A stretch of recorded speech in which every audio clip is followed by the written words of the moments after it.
ci dans le détail ñi nga xamante ils étaient pris comme des maîtres. C'est bon.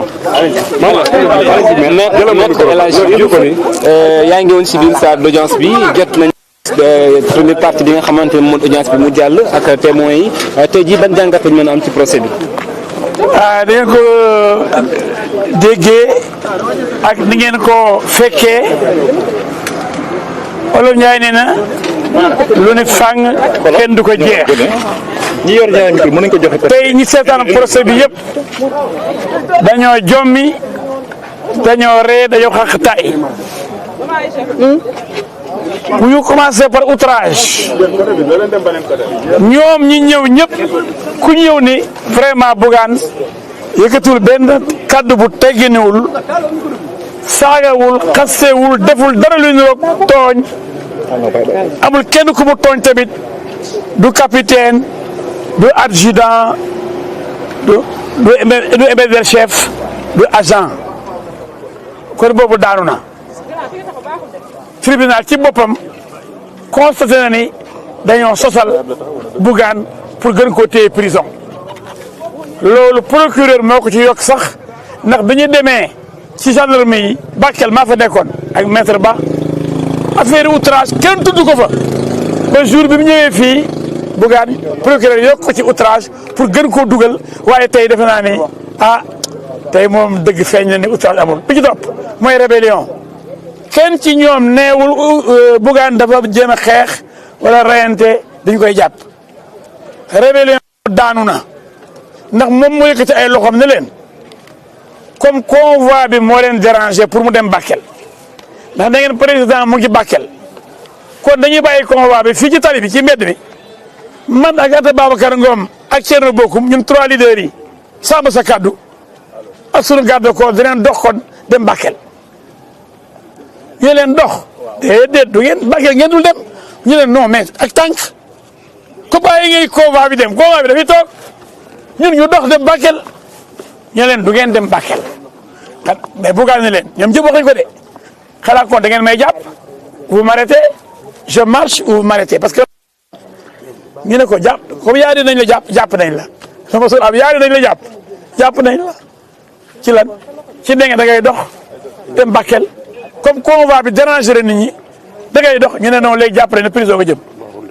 kenn amul droit dox dugg ci dëkk boo xam ni président moo fa nekk président bu demee seeti sëñ Mountakha Touba kon kenn warul jógee Mbacke dugg Touba kenn warul jógee Daaru Muxti dox dem Touba kenn warul jógee Daaru Salaam dox dugg Touba ndax Touba ca Daaru Minam xalif bi bu ngi recevoir président de la République waaw waxi dof yooyu kañ la am ci réew bu bëgg a dof waaw Sénégal kañ la dof président bu nekkee ci dëkk ñett leader di dox ñu ne non dox dugg ci dëkk boobu président mu ngi bi dëkk ba du ngeen dox dugg ci dëkk boobu Sénégalais yéen jommiwu leen tey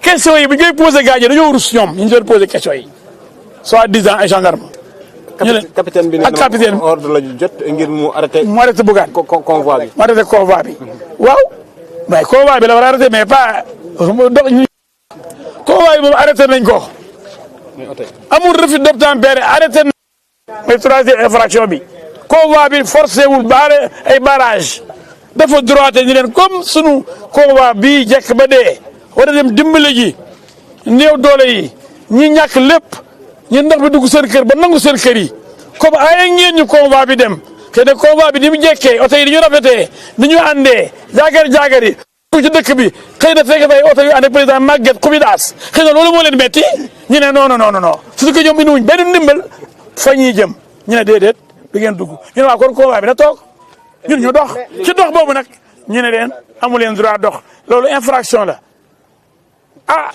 prison Bougane li ko waral mooy damay dox dem Bakel ñu ne ko doo dox soo dugg Bakel dang dul dox marche lu am. mais li gën a garaaw mooy Bougane bi nga àndoon ak yeneen ñaari leader Thierno Bocoum ak Anta Babacar Ngom mais moom lañ ci seppi parce que moom dafa sonal gaañi nag moom mooy déranger pourtant Mbour Thierno Bocoum dana ma day dox Anta Babacar day dox ngeen avancé ñu leen niip Bougane téye loxo yi di ko da ngeen may jàpp parce que man damay dox dem de ñeeni dañuy dox de waaye mbennum Bougane lañ seppi te Bougane gaare na convoi bi bàyyi ko ci mbedd mi nar a dox ñu ne ko dox boobu nag la ñuy bañ parce que président bu nekkee Diourbel wala mu nekk Thiès wala mu nekk Mbour kenn du dox dugg Mbour kenn du dox dugg Thiès kenn du dox dugg Touba wala Tivaouane boo président nekkee ci sëñ Babacar sëñ Mbaye Sy Mansour mais yéen ku jógee Saint-Louis da ngay taxaw amoo droit dox dugg Tivaouane ku jógee Maître tey am nga yaakaar ne procès bi tey fi lay yem dinañ ko bàyyi mu dem ñibbi ko. bu fekkee ni kay amuñ intention téye ko prison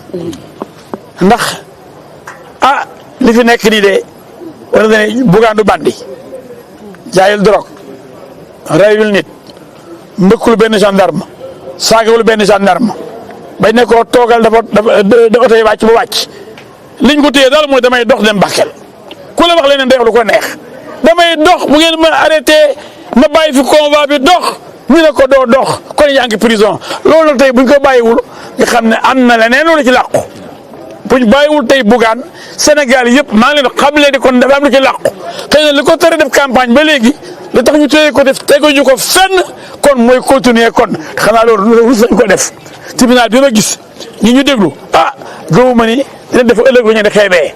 d'accord ñëpp a gis ni mu demee. avis maître avis lan moo nekkoon état d'esprit bi nga jàkkaarloo moom nu mu meloon devant la barre. Bougane gisoo ko bu ñu jongale gisoo ko mu mel ni champion d'Afrique gisoo ko muy toj affaire yi leer du dugal ay but du dugal ba gars yi jaaxle procureur jaaxle ñëpp jaaxle gars yi dañu wax bu xool di waa kii luñ koy indee fii ça va kii luy def fii place bandi yi ñi naan ëndandoog moom mu tëdd ci lali bandi yeeg néegu bandi yi kii bandi la kii di dimbale ñu sonn indi ay ndimbal lii la mérité ba muy dimbale waa Bakel yi sonn lii la mérité yéen waa Sénégal ku waxul dëgg wax ja des yàlla nañu yàlla musal ci lu dul dëgg yàlla dimbale ba tribunal bi yàlla leeral xelam teg ko ci siraatal mustaqima boo attee dëgg ndax loo atte fii dëgg yow attewaat ëllëg cey yàlla am na de ëllëg dañ ko sóoraale gars yi tooñ baaxul tooñ baaxul. En français, résumé en français, monsieur Maître Diouf. Ce qu'on peut vous dire, c'est que vous avez constaté vous-même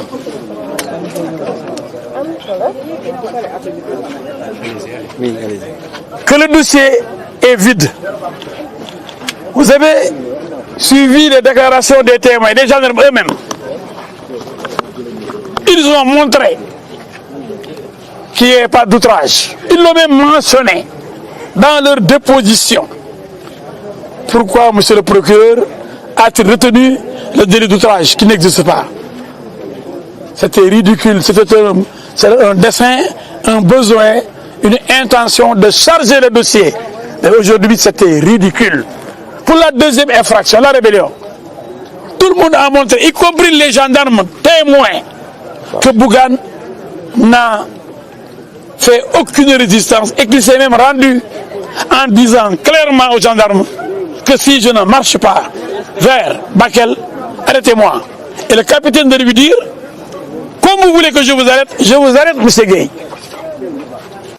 Donc on a arrêté Bougane parce qu'il a voulu se rendre à pied à Bakel, abandonnant même son cortège.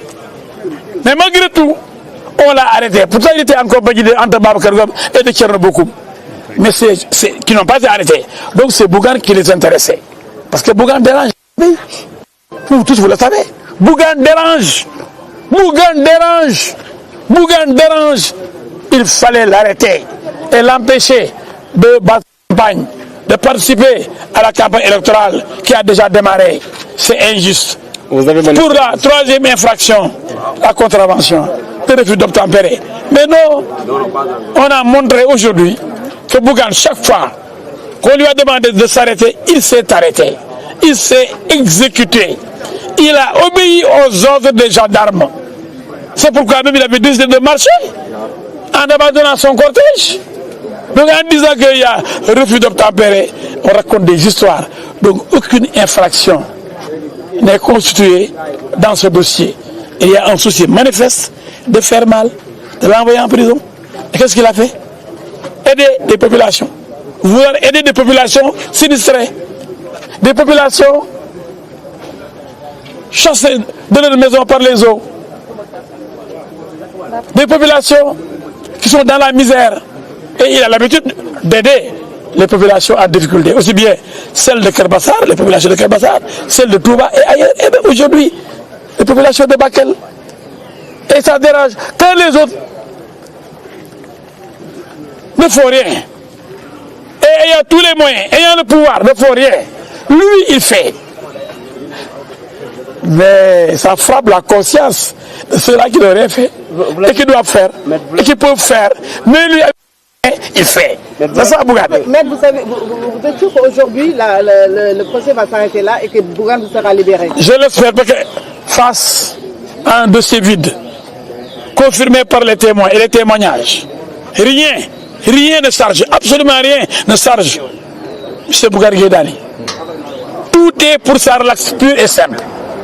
Comment peut-on le retenir encore à Tambacounda, dans la chaleur, en pleine campagne électorale, alors qu'il n'y a rien dans le dossier? Il n'est pas un bandit, il n'est pas un trafiquant de drogue, il n'est pas un voyou, il n'est pas un criminel, mais bon, il n'est pas un violeur. Mais comment peut-on le retenir ici alors qu'il est candidat aux élections législatives, alors que c'est un leader dans une coalition? Comment peut-on l'empêcher de participer à la campagne électorale? Je pense donc qu'aujourd'hui, le tribunal va vider, va rendre compte, va décider. Le tribunal va vider son délibéré.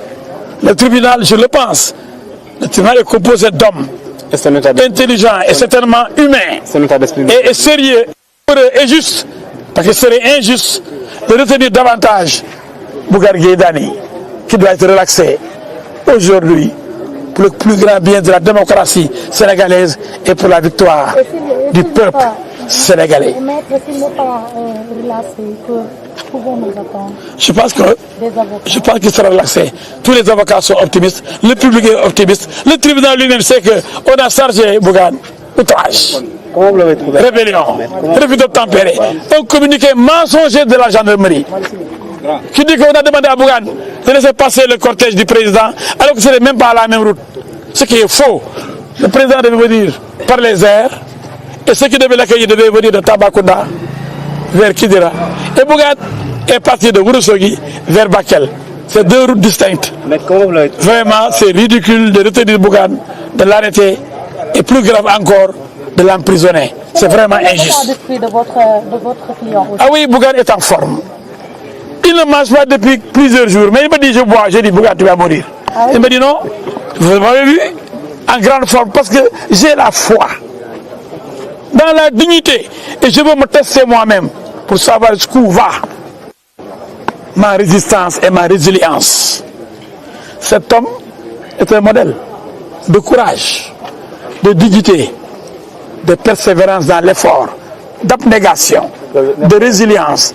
Cet homme, aujourd'hui, sa place, c'est parmi les leaders politiques de ce pays. Ce n'est pas là-bas, à la prison de Tambacounda, où dorment des criminels de toutes sortes, des bandits, des voleurs, des escrocs.